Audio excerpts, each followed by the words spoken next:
وہ گولی جو 20 سال بعد اپنے ہدف تک پہنچی۔ کہتے ہیں موت مقررہ وقت اور مقررہ مقام پر ہی آتی ہے۔ جی ہاں ناظرین گرامی، ہمارا آج کا موضوع بھی ایک دلچسپ واقعے کے بارے میں ہے جو کہ آپ لوگوں کو بہت کچھ سوچنے پر مجبور کر دے گا۔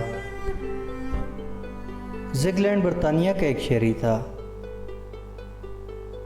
اس کے ساتھ 1913 میں ایک دلچسپ واقعہ پیش آیا۔ زگلینڈ نے 1893 میں اپنی دوست کے ساتھ ایک سنگین مذاق کیا اور زگلینڈ کی دوست نے اس مذاق کے نتیجے میں خودکشی کر لی۔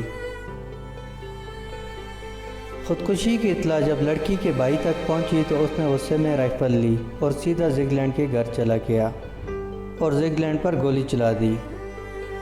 گولی زگلینڈ کے سر کے قریب سے گزر کر سیدھی جا کر درخت میں لگ گئی۔ زگلینڈ وہاں سے بھاگ گیا اور بعد میں حملہ آور کو پولیس نے گرفتار کر لیا۔ کچھ دنوں کے بعد دونوں کے خاندان میں صلح ہو گئی اور یوں زندگی کا سفر آگے کی طرف چل نکلا۔ اس واقعے کے 20 سال بعد 1913 میں زگلینڈ نے اس درخت کو کسی وجہ سے کاٹنا شروع کر دیا، لیکن درخت کا تنا موٹا اور سخت تھا۔ درخت زگلینڈ سے کسی طرح سے بھی کٹ نہیں رہا تھا۔ آخر تنگ آ کر زگلینڈ نے درخت کو گرانے کے لیے اس کی جڑوں میں ڈائنامائٹ لگا دیا۔ ایک زوردار دھماکہ ہوا۔ اس دھماکے نے درخت کو ہلایا۔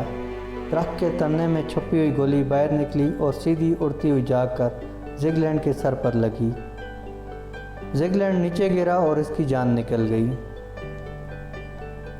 زگلینڈ کے اس واقعے سے انگریزی زبان کے ایک محاورے نے جنم لیا تھا اور یہ محاورہ تھا بلٹ ود یور نیم۔ بعض اوقات قدرت کس طرح 20 سال پہلے چلائی ہوئی گولی کو ایکٹیو کر دیتی ہے اور انسان 20 سال بعد ہی صحیح لیکن قدرت کے فیصلوں کی زد میں آ ہی جاتا ہے۔